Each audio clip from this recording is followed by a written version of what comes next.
Hello there, this is Michael Kinsler with the e-commerce shopping carts, and I'm going to move on to the next tutorial, which is system shop option. Okay, and this is fairly straightforward, but there's a few little twists and turns in here, so you need to pay attention on this one. Again, these little buttons here, fairly straightforward, and if you just read off to the left, and I'll go through it with you. Send an email to the store owner when the new order is created. Again, yes or no. Brilliant if you just want to come to your website. You don't have to come back to it every 5 minutes. You get an email to your email address, which is be created for you, whatever one you choose on the online form. And basically, once you have your email set up, then once somebody purchases something off the website, you'll receive an email. And that's it. It's just like an eBay cheap. If you've got a lot of products on eBay, this would be ideal because you can sell all your products on a domain name. You don't have to put so many products up on eBay, and basically then you have your own shopping cart website that will rank in Google as well. And people will recognize it then as a proper shopping cart. You know, they can actually go in and everything will be set up through the tutorials, and basically that's it. And you've got a powerful piece of software here. Again, free hosting, so you don't have to worry about that, don't have to worry about any support. It's all there for you, and it can be used for anything. But that was covered earlier on anyway, so we'll go through this here now. Now, customer group. Okay, there's default, reseller, and wholesale. Now I set up reseller, so I'm going to show you how to actually come back to this. Now, there's a bit of chopping and changing here. So if you go into sales and customer groups, you'll see that reseller is set up, and you'll see over here to the right there's a thing called insert. The other one was save and insert. So I'm going to insert a new group, and I'm just going to call it shop. That's it. Save. You don't have to go back to the shopping cart on the front page. You just go back into settings, and then you go into option, and then customer group, shop. That's it. Job done. Login display prices, yes or no. Now this is a kind of a tricky one again. I've got it set to, well, which way have I got this set now? Hold on now. I've got it login display prices. No, that means then people will see the price. If they come to your website from Google, they will see the price. If I set it to yes, save the changes, and then you see the little green bar, go back to refresh, and you'll see the prices disappear. So you basically have to log in to the website to see the prices. That's a feature that some people use, some people don't. I don't bother. No. So I'm going to change that back to no. And that's it there.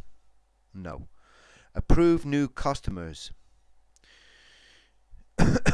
You want to keep that to no, because you don't want to keep running backwards and forwards and approving new customers and all this kind of stuff. So set that to no.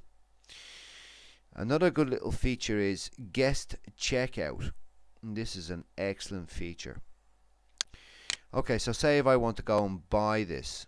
So let's have a look at this thing. Oh, that's a picture. Let's click out of that. So I've actually got something here in the shopping cart. So let's go in there, and let's go into to checkout. So say I want to go to checkout. Okay, so I've got a register account like you normally would do, but I've also got a guest checkout. So this will actually just pull up all the information for the guest. They don't have to register with the site. They just go straight into guest checkout, They pay by PayPal, you get an email, they get an email, and that's it. So that's a good little feature, that is. So you can either enable it or disable it. Yes or no. Now moving on to the account terms, checkout terms, okay? So forces people to agree to terms. Now another way, you go onto a website and you have to tick the box here and tick a box there. Well, you're forcing them to go through the private policy and the checkout. Pardon me. So I would leave them the way it is there. Okay, so private policy, terms and conditions, that's it. Display stock, yes or no. So you can display if you have it in stock or you don't have it in stock. Again, self-explanatory. Show out of stock, yes or no. So if you're selling, say, 10 coffee machines and you've sold 9 of them and you've got one left, you could still say it's in stock, 1 left. So show out of stock, and you could actually show it's out of stock then, but you can actually still go in and buy it. Do you know what I mean? So there's a whole, this area here needs to be sorted out, but we'll come back to that. Stock checkout. Right, yes or no. Allow customers to still check out if the products they're ordering are not in stock. So in other words, they can still check out if you haven't got the products. Yes or no. And we'll actually come back to this in greater detail, but just set it the way it is there now. Display stock. Yes, you can set that too, but I've actually got set no for the shopping cart that I have, the demo one. And now moving down here, order status. Pending, processing, yeah, that's the order status. So in other words, they're pending. Pending means that you either have it or you don't have it, or you can order it and you might get back to the client then and say, sorry, it's pending, but I can't get the product, it's out of manufacturer, and you can PayPal them, you can refund. That's another good little feature, that. Stock status. Again, out of stock 2 to 3 days, in stock, that kind of stuff. You won't have it for 2 or 3 days, and then you've got the shipping terms on top of that. Again, we'll be coming back to this in greater detail. Allow downloads. Now I'll be coming back to that. Yes or no. In other words, they can download something from the website, whatever you decide for them to download. And I'll be coming back to this. This section here is very, very important. So I'll be coming back to this. Download order status. Set the order status the customer's order must reach before they are allowed to access the downloadable products. Set the order status the customer's order must reach before they are allowed to. So yeah, again, completed.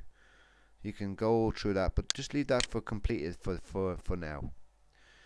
And that's it. And then save the changes. And that's you got that page set up. Again, as I said, we'll be coming back to this. This is a very important page. We'll be coming back to this. Okay, so, and remember also that we will be testing before you start actually uploading a lot of products.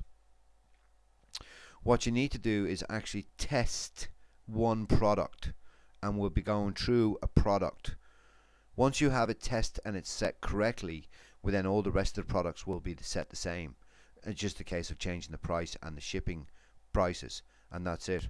But you need to test one, make sure the search engine optimization is correct, make sure everything else is correct, and then once you have that, you're happy with that, that's the way to move.